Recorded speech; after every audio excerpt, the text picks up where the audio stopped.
Hola amigos, hoy les traemos la historia de la mayor estafa financiera de la historia del Perú, incluso tal vez podríamos decir de Latinoamérica. Nos referimos a CLAE, que por sus siglas significa Centro Latinoamericano de Asesoría Empresarial. CLAE fue una red de empresas peruanas operadas por Carlos Manrique.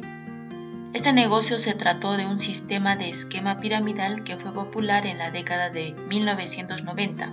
Y se consideró como la mayor estafa financiera en la historia de Perú. Ahora conozcamos un poco de la historia de CLAE. CLAE se fundó en 1978 por el empresario cusqueño Carlos Remo Manrique Carreño, que fue conocido popularmente como Cheverengue. Tuvo un capital de 100.000 soles. Estuvo organizado como sociedad anónima y operó un sistema similar a la escuela piramidal con 250 clientes entre 1989 y 1992.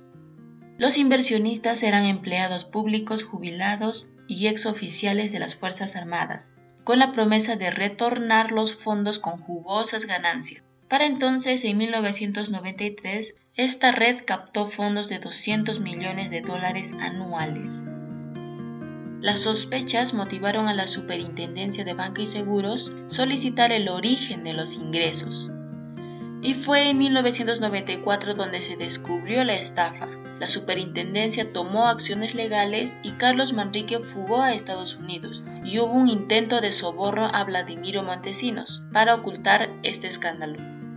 Las autoridades pidieron su captura a la Interpol y fue detenido saliendo de un banco en el acomodado barrio de Brickell, en Miami, en noviembre de 1994, tras una operación policiada llamada Caribe. Manrique fue capturado y deportado para su arresto por la policía peruana el 16 de mayo de 1994, por orden de la Corte Suprema. CLAE fue disuelta y el 10 de octubre, por resolución de la Superintendencia de Banca y Seguros, se forzó al cierre de varios locales. Ya en 1995 fue extraditado a Perú, donde cumplió parte de su pena de 8 años de prisión por estafa y delitos financieros, y salió libre en el 2001. Volvió a la cárcel en el 2008 y en el 2011 otra vez acusado de estafa, aunque por periodos más cortos. A inicios de los 90 la empresa manejaba más de 200 millones anuales en ahorros. Cuando las autoridades cerraron esta red, debía mantener más del triple, es decir, aproximadamente 619 millones de dólares. Todo esto en depósitos de sus clientes, según cálculos de la Junta Liquidadora. La clausura ocurrió en lo que parecía su mejor época. Sin embargo, a pesar de la clausura, no se consiguió la devolución del dinero a los aportantes durante los años siguientes. Tampoco el Estado autorizó asegurar a los afectados por temor a dañar la economía formal.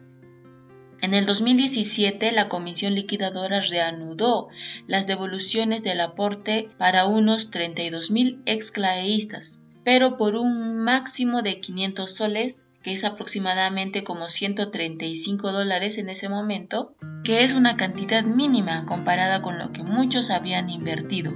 Estas devoluciones se realizó a partir de los bienes de Manrique, que están valorizados en $30 millones. Este es el regalo por el Día de la Madre. ¿Cómo es posible, señor presidente? Usted debe estar feliz. El problema social ya estaba. Ahora conozcamos un poco sobre cómo funcionaba el negocio de Carlos Manrique. La empresa CLAE, que no estaba regulada por instituciones, ofreció intereses variables a un máximo de 13% mensual o de hasta 100% anual desde una cuenta de ahorros para todos sus inversionistas. El dinero recaudado se gestionaba desde una red de 89 empresas encargadas de generar dinero para devolver con altas tasas a los inversores. Los contratos a modo de letra se realizaron con la firma de Manrique y para 1992 la tasa fue de 20%, que era mucho mayor al 6% que en ese entonces ofrecía la banca formal. Algunos clientes sí se beneficiaron con grandes utilidades, aunque la informalidad de la empresa no permitió que se supieran cuántos en realidad fueron los beneficiados. Sin embargo, otros clientes prácticamente lo perdieron todo. Pero antes de que la empresa cayera, esta empresa creció a niveles envidiables para cualquier banco. Llegó a mover incluso 40% de la liquidez del sistema financiero nacional. Además, esta empresa era muy notoria no solo por la cantidad de dinero que manejaba, sino también por las actividades que organizaba, ya que entregaba becas de estudio, tenía un club de piscina, un restaurante llamado Clay Club, sorteó al menos una camioneta y 2 apartamentos, organizó excursiones hacia la Sierra de Lima bajo el nombre de Caravanas de la Alegría, convocó a un concurso nacional de creatividad empresarial y hasta anunció la creación de una aerolínea que iba a llamarse Aeroclae. Por estas razones, Clae era muy conocida entre la población peruana. Por supuesto, nada más interés. No va a retirar. ¿Dónde pongo la plata? ¿En qué sitio? ¿Dónde la pongo? ¿No? Y tenemos confianza. Para mí ha venido funcionando este sistema y me ha venido ayudando. A mi edad no hay como tener confianza en uno. Ojalá todos pudiéramos tener confianza en el Perú. Muchos afirman que Clae funcionaba bajo el sistema Ponzi. ¿Pero qué es el esquema Ponzi? El aparente cumplimiento era una característica típica del sistema que, según las autoridades, Manrique había montado una pirámide financiera o un esquema Ponzi. El sistema consiste en captar dinero del público para supuestamente invertirlo en una actividad económica, pero en realidad nunca se invierte y se usan los depósitos de los clientes nuevos para pagar los intereses prometidos a los clientes más antiguos. O sea, es una especie de carrusel, que le dan vueltas al mismo dinero y el esquema sigue funcionando mientras llegan más ahorristas. Sin embargo, este esquema no es sustentable en el tiempo. Llega un punto en que todo cae como una pirámide misma. Lo que se trata de buscar es el saneamiento de nuestras cuentas, en ese caso internacional. Ahora hay que sanear las cuentas nacionales en todas las entidades y particularmente aquellas que deben estar supervisadas por entidades estatales, en este caso la Superintendencia de...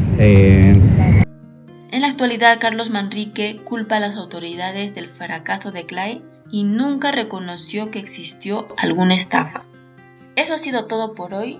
¿Qué te pareció este caso? ¿Tienes algún conocido que fue beneficiado por los altos intereses de la empresa o tienes otro conocido que haya sido estafado por Clae? Todo esto puedes comentar en la parte de abajo. Nos vemos pronto. Hasta luego.